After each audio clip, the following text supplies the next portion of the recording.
Manipur की अपुनबगी सक्तम तुगाइनब होनरिबा एमएलए तरागी मथक्ता मणिपुर लेजिस्लेटिव असेंबली ना एक्शन लौखलु हाइना इमागी मैराना तक्सिनदुना लाकपगी सरुगमा ओइना ngasi lup asigi thaumi singna Manipur Legislative Assembly की ऑफिशियल सिंगा उनखरे Assembly की ऑफिशियल सिंगा Manipur Legislative Assembly Complex ता उनरुरबा मतुंगदा lup asigi convener TI सुजताना हाई ngasi lup asigi thaumi singna Manipur Legislative Assembly की secretary amasung joint secretary tarpan unana बाखोना बने अदुम ओइनमक मकोय अनिमक लेरमदबदगी डायरेक्टर राजूगा उनरखी मदुदा महांगना फोंदोरकपगी मतुंग इना मणिपुर की अपुनबा सक्तम तुगाइनबो होनरिबा एमएलए तरागी मथक्ता असेंबली की स्टैंडिंग कमिटी ना डीजीपी की खुथांगदा चेरो थाखरे चेरोल अदुदा एमएलए तराना ngarang फावबदा असेंबली दा रिपोर्ट पिरकनबा हाइबदा पाउकुम अमदा पिरखिदे हौजे मणिपुर लेजिस्लेटिव असेंबली की ऑफिशियल खरा मणिपुर की वांगबदा चतखी मकोय हेक हलकबगा एमएलए सिंह असिगी मथक्ता करी एक्शन लौवा याबगे हाइबदो खनरगनी हाइना खंगलकले हाइरी मरम अदुना लुब असिगी माइकेदगी मखा ताबा नुमेनिनी गायरगा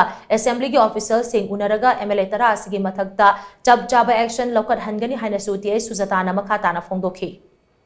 कईगुम्बा मोयना तौरक्तरगदी मोय असिदा फम्मगा हाउस कमिटी फम्मगा मोय तरादुगी कई तौबो याबगे हाइबदो मोय तौरनी हाइबा पोतो हाइबिरे अदुबो खोइना हारमिसे नोइनाबुदी होय डायरेक्टर नबुदी हाइबिरे राजू को हाइ डायरेक्टर से को अदोमनदी हाइबिरे तौबदबो खोइ कनोसे